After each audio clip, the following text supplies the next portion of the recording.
to the DolphinsTalk.com podcast, the most listened to daily Miami Dolphins podcast on the internet.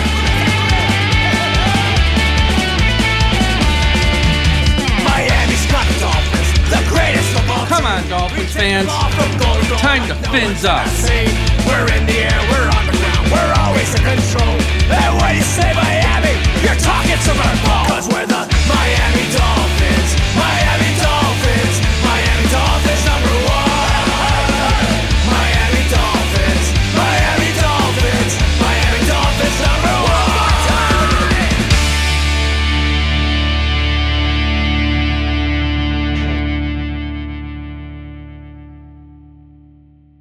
Good evening, Miami Dolphins fans. How are you today? And thank you for listening to the DolphinsTalk.com podcast on this Sunday evening, December the 1st. I am your host, Mike Oliva, flying solo today, as we got a bunch of things to talk about from the fallout of the Dolphins' loss to the Packers on Thanksgiving night. I know on the post-game wrap-up show, we spoke about the game, obviously, and a lot of things that happened in the game. Now, a few days later, there's more to talk about. There's so much to talk about, not just about that game, but really this current season, the future of the Dolphins, where everything is going. And I'm going to cover that on today's show.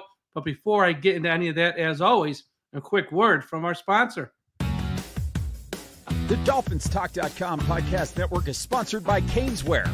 Caneswear is the place to go for officially licensed apparel for the Miami Dolphins, Miami Heat, the Hurricanes, Florida Panthers, and all of the professional and college teams in South Florida. Looking for the latest jersey, a birthday gift, or the newest hat to hit the market of your favorite South Florida team? Check out Caneswear for their overwhelming selection of sports apparel. Located at 2655 South University Drive, Davie, Florida, Caneswear has it all. Not in South Florida? No worries. Visit Caneswear.com to shop their inventory from the comfort of your home, and they'll ship it to you. International fans, too. Caneswear.com is the spot that Miami fans shop. That's Caneswear.com. Caneswear.com.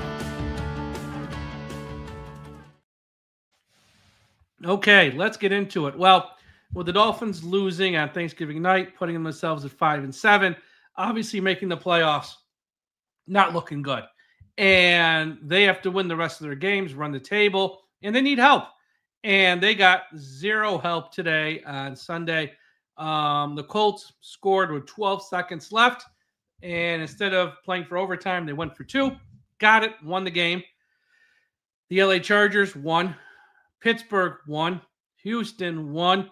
Dolphins literally got zero help today. So at 5-7, I think they're currently 9th in the AFC. Got to get to 7. The Broncos play Monday night against Cleveland. They're at home. You'd think they'd beat the Browns at home. The Colts still have on their schedule teams like the Giants, Tennessee, Jacksonville. They got a lot of easy games. So it's an uphill battle. And plus, here's the other thing. When Tua went down week 2 and we had to turn to a backup quarterback for a month, I said then, I don't think Miami's making the playoffs because I didn't think Miami would win one game with a backup quarterback.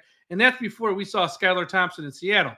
And then we saw Skylar Thompson in Seattle. Then we saw Huntley, and he's like, yeah, they did win one in New England, so I'll give him credit. I don't think they'd win any, but I said back then, we're not making the playoffs. We're just not that good. And yeah, they got some wins, first the Rams on Monday night, kind of a surprise how easy that game was. They got to win there. They beat the Raiders, beat the Patriots, 2 bad teams. They got themselves to almost 500. And then reality struck on Thursday night where a real team on the road just steamrolled the Dolphins. And as I've been saying, on the post-game show and on social media, it wasn't a competitive game. That game was over in the first half. The second half, Miami scored points, moved the ball. They were never a threat in that game ever. And if they became a threat, Green Bay would have just put their foot on the gas and run right over the Dolphins like they did in the first half. So Miami, their playoff hopes are pretty much all but dead. I think after today, you can kind of put the final nail in the coffin. Are they mathematically out of it? No. But common sense, folks, common sense. The Dolphins are not going to win their last 5 games.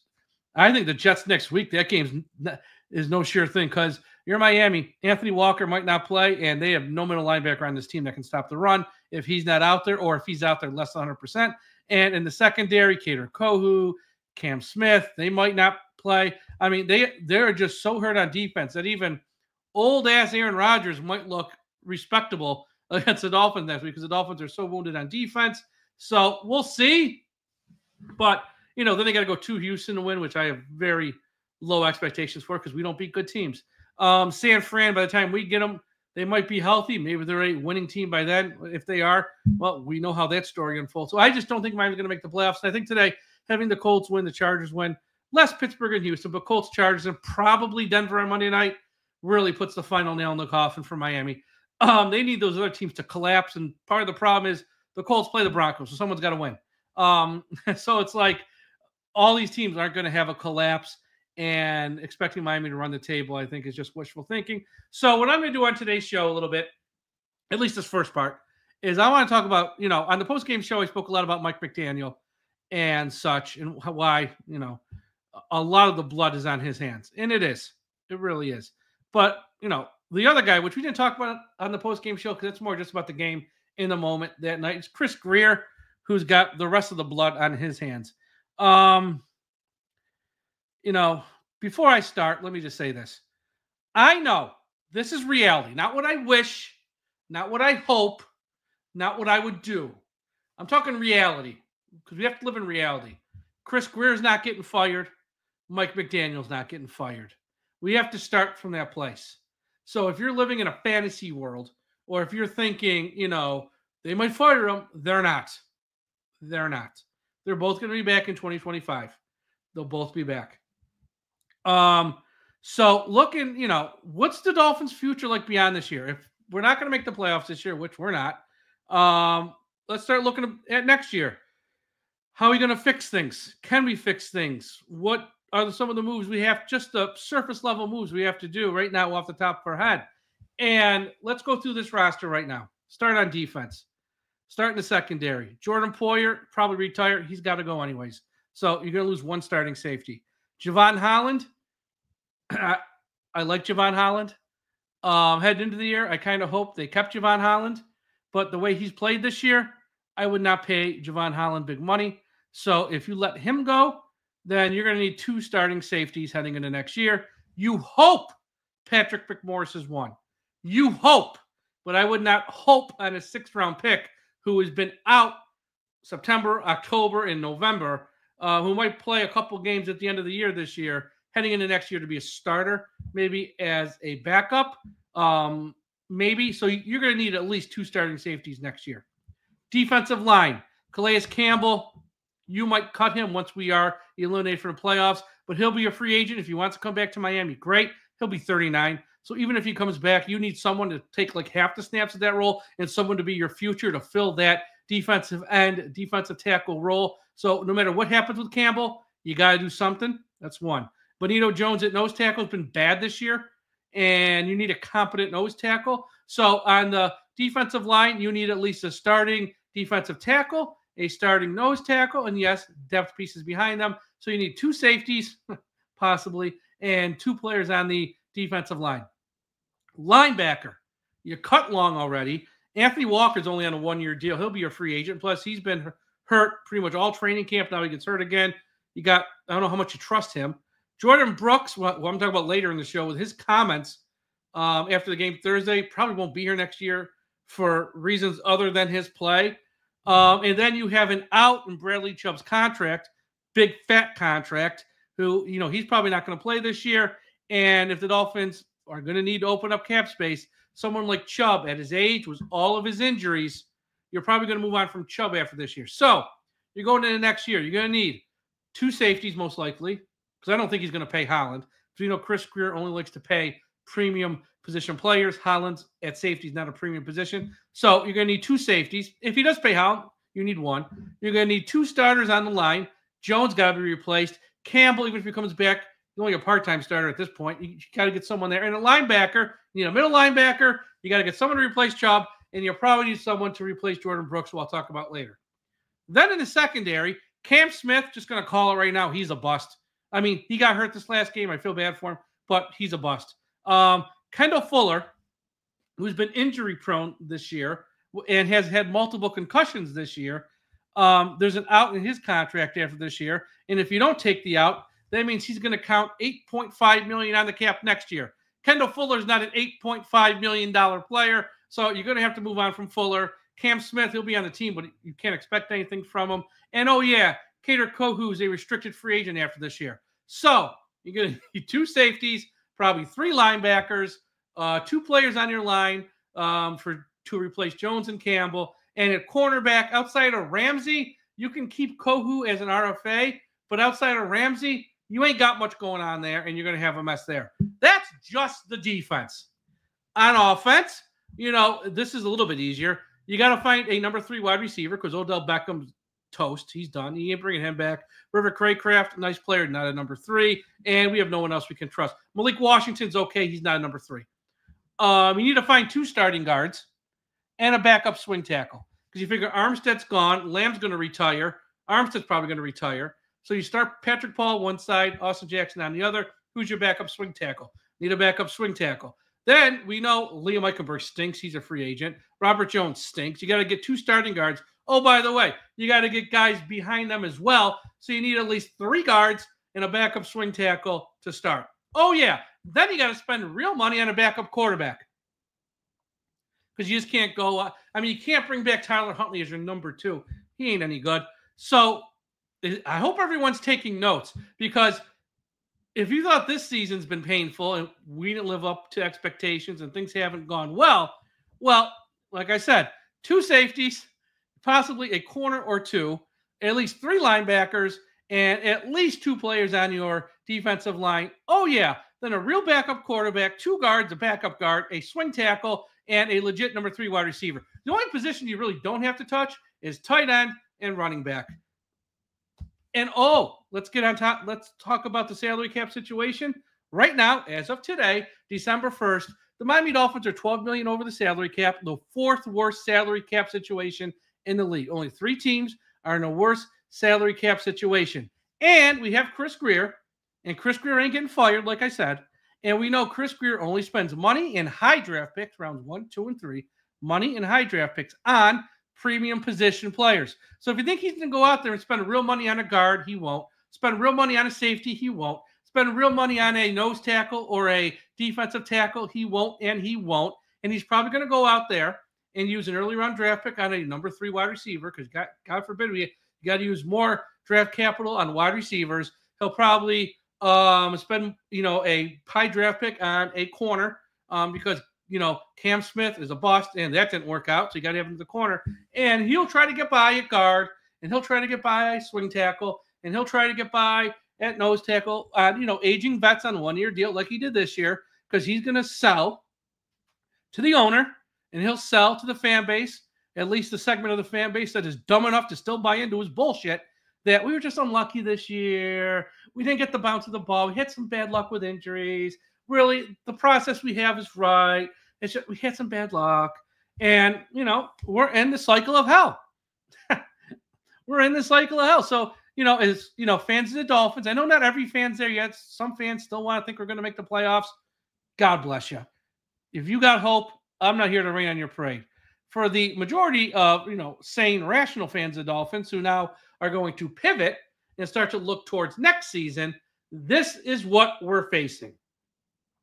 And it starts with we're not firing the GM, we're not firing the head coach. And you spent so much money last year on Tua, Hill, Waddle, and Ramsey that you have the 4th worst salary cap situation in the league. And if you're saying or yelling wherever you're listening to this, whether at the gym or in your car driving or whatever, but Mike, you can make cap space so easy. You cut this guy, restructure that guy. Who's left to restructure? We just gave those guys big deals last year. You can't start restructuring Tua because he just had another concussion and he's injury prone, and you don't want to be tied to him any longer than you have to. You want some of these outs in his contract that are going to come up in a year, 2 or 3 to actually be real outs. And you don't want to start kicking money down 5-6 years where you're tied to Tua for 5 or 6 years when the guy can't stay on the field and he can't win games against teams that are good. Not all on him. He's part of it, though. So there's that. And, when you start cutting guys, you got to open up, so you're going to cut this. Then you're just creating more holes on top of all the ones they just listed that you have to fill. It's a game of whack-a-mole. Okay, I have to make salary cap space. We're going to cut these 2 guys. Great. Now you got to fill 8 holes, and I got to fill 10 because you got to fill. So it's just, it's bad enough this season went the way it did. We didn't meet expectations. We're not going to the playoffs. It's been brutal losses. We can't kill any narratives that we beat good teams. And FYI, if we're out of it by the Houston game and they beat Houston, that doesn't count. If you're eliminated from the playoffs and then you beat a good team, that doesn't count. Okay? In my book, it doesn't. Beat a good team when you have a chance in the season, not when your season's over and the game doesn't matter. It's a glorified exhibition. Same thing for San Francisco. So, that's kind of where we are at the GM. It's very disheartening right now to be a Dolphins fan. I know a lot of Dolphins fans are down in the dumps. There's a lot of conversation about, it's been how all these years for the younger fans. They've never seen the success. For the older fans like me, who the success is so many years ago, it's almost forgotten. The end of the Marino era into the early years of Wannstedt, then it just falls off a cliff. You got the end of Marino in the JJ years into the first year, 2 or 3 of Wannstedt, then it just falls off a cliff, where it's been failure after failure. And it's a franchise, it's an organization that people say cursed. It's not cursed. They just make bad decisions time after time after time, no matter who the owner is or who the GM is. It's so many bad decisions. It's not a curse. They just don't have the ability to hire the right people. And we got a GM who's bad at his job. We got a head coach who's bad at his job. And that combination, you'll get to a point, you'll win 8, 9 games, 10 games. You'll maybe sneak in the playoffs, but you're never going to win playoff games. You're never going to win the Super Bowl. And, the NFL, you got the haves and you got the have-nots. And the Dolphins, even when they make the playoffs and get blown out in round 1, are perpetually a have-not. And this year just continues that trend. And it's unfortunate because this fan base deserves better. But as I often say, as a fan base, you get the team you deserve. So no matter how many times this team loses, no matter how many times they refuse to fire people, no matter how many times they just don't give you any enjoyment, really, because every season's just a lost season or a failure. Like even the past 2 years, they made the playoffs. They were 8-3, collapse, 9-3, collapse. I know some fans got excited because we made the playoffs. For a fan who, when you have an 8-3 start and a 9-3 start and you have a total collapse and are out in round 1 of the playoffs, to me, those aren't great seasons. When you start 8-3, you start 9-3, you should win your division. We didn't. You should win a playoff game. We didn't. To me, those are lost seasons too. I know other fans view that differently. God bless you. Everyone is entitled to their own opinion. But it's because of this clown who's a general manager who ain't going nowhere, who's going to stick with the same thought process of only premium position. We're going to ignore guards. We're going to ignore nose tackle. We're going to ignore defensive tackle. We're going to ignore safety and go on the cheap and probably put together one of the oldest teams in the league next year because he's invested so much money in 2 wide receivers, a quarterback, a corner, that his hands are, tied in a lot of ways. And when it comes to the draft, I often say he's not the worst one in the world, but he ain't the best. So you got Achane in round 3, great pick. You got Cam Smith in round 2. Well, that didn't work out. You got Noah Igbenogany in round 1. That didn't work out. Dawson Jackson took 3 years for him to pan out. So, he's fine, but it took 3 years. When you take a guy in round 1, you don't want to wait 3 years, but it took him 3 years. Robert Hunt at top round 2, great pick. He ain't here. Christian Wilkins, top round 1. He ain't here. Mika Fitzpatrick, top round 1. Well, he ain't here. Andrew Van Ginkel in round 4. Well, he ain't here. Brandon Jones, top of round 3. Well, he ain't here. So it's not even that the picks are all bad. It's just he can't keep him past the rookie contract, and he's got some misses. Like all GMs have misses, so he can't go nuts there. And the hits that actually stay, like a Waddle, great. Not too many more than that. Dawson Jackson stayed, yeah, but we wasted the first few years of his career. I don't know. It's unfortunate because I think as a fan of the Dolphins, as we start to forecast beyond, into 2025, I just see more pain ahead. And I hate to say it now in December 2024, and the season's not over. I just see more pain ahead. I want to talk McDaniel and Tua. First off, well, I'm not talking Tua. Here's the deal. I did a whole show, not a whole show. I did a segment on Tua on our Dolphins Talk Extra Patreon service. You can sign up for only $3 a month. If you want to hear it, sign up for Dolphins Talk Extra, patreon.com/Dolphins Talk. We still got the Mercury Remorse jersey contest going till Friday. So if you sign up for Dolphins Talk Extra, you get entries to win a Mercury Remorse signed autographed jersey. Here, if you're watching on YouTube, let me grab it real quick and show you. Here it is. Mercury Morris autographed jersey, 17-0 inscription on it, right there, at the bottom. I will pick the winner Friday. And so sign up for Dolphins Talk Extra, patreon.com/Dolphins. What you also get is my thoughts on Tua. Because, you know, here's why I had to do it on Patreon. Because it is impossible. It has become literally impossible to have a good faith, honest discussion about Tua these days on social media or even on this podcast where I get hit with feedback after every show. But the lunatics on both sides, the pro-Tua and the anti-Tua, just bombard me with feedback after anything I say with Tua. And I can't do it anymore, folks. You know, the people on the lunatic fringe, the pro side and the anti side, you broke me. I can't do it anymore. You guys are all, sorry for swearing, out of your fucking minds at this point. You're all drinking the Kool-Aid for whichever agenda you're trying to push, and you all come off like a bunch of freaking morons. So if you want to hear me have an honest, good faith discussion about Tua, you're going to have to pay for it. Dolphins Talk Extra, our Patreon service. Go to patreon.com/DolphinsTalk. I'll talk Tua there. I'm not doing it here. I don't have time for the drama of the lunatic fringe who can't, you know, hear a little bit of criticism about it, and then the other side who just want it the opposite way. It's become insane. On McDaniel, just sort of piggyback on my post-game comments. You know, he's not a head coach. Nice guy, great offensive mind, not a head coach. His teams are never prepared. Just never prepared. And in game, which we've seen this a few times last year, the reason we don't have Bradley Chubb this year is because when we're down 50 points to the Ravens in late December, he's, you know, so focused on his offense, he can't pull Chubb out of the game. There's a turnover. Defense runs on the field. Before he can pull Chubb, Chubb's running plays, he's hurt. It's like he's so focused on the offense and making sure the next play is going to be right or the next series is going to be right that he's not a head coach focused on the game. And that's how you get, like I said, for the Packers, what drove me nuts after this game, you know, it's 4th and 4. You're going for it. Got to go for it. This makes sense. Let's go for it. Gets a delay a game.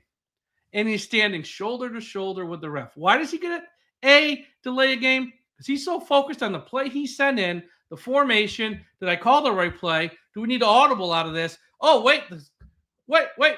Time's running out. He's not paying attention to the play clock. Tua is not paying attention to the play clock. Next thing you know, you get to delay a game. That didn't end up hurting. The point is it happened. It happened because he's not a head coach. And this is stuff like this happened before. The playoff game versus the Bills at the end. You got a backup quarterback. He can't get the plays in on time. We lost a playoff game because he can't run a play. He's thinking too much. He's not a head coach. He's not a head coach. Nice guys finish last. That's an old saying. Mike McDaniel seems like a nice guy. He's not going to have success as a head coach. He's going to finish last. Yes, he'll win you a few games. Just, you know, he'll win you 8, 9, 10 games most years. And he might even sneak in as a wild card. But if you want success, win the AFC East, win a playoff game, maybe, God forbid, a Super Bowl. Who would ever think of that? He ain't going to be with this guy. He can't do it.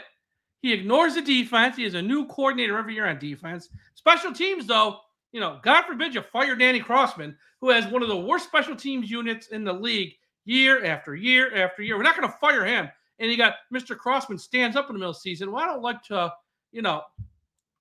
to, reprimand the players in games and point out their mistakes. What's your job then? What's your job? He stinks. Won't fire him. And, oh, yeah, his teams, his Dolphins teams, can't be good teams. He just isn't it. And by it, I mean a good head coach.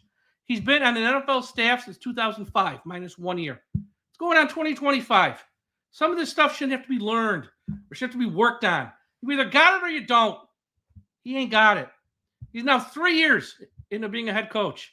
Same mistakes. And again, I know Miami's not firing him after this year. And if you're hoping they will, well, you're wasting your time. But also, if you're hoping 2025 is going to be any different than 2022, 2023, and 2024 was, and Miami's going to be a quote-unquote contender next year, well, you waste your time there too. Because this guy's not a head coach. And 2025 might have some exciting moments. Maybe you get back as a 6 or 7 seed in the playoffs, but you're not winning nothing of consequence because this guy can't get the job done. And we have enough of a sample size now.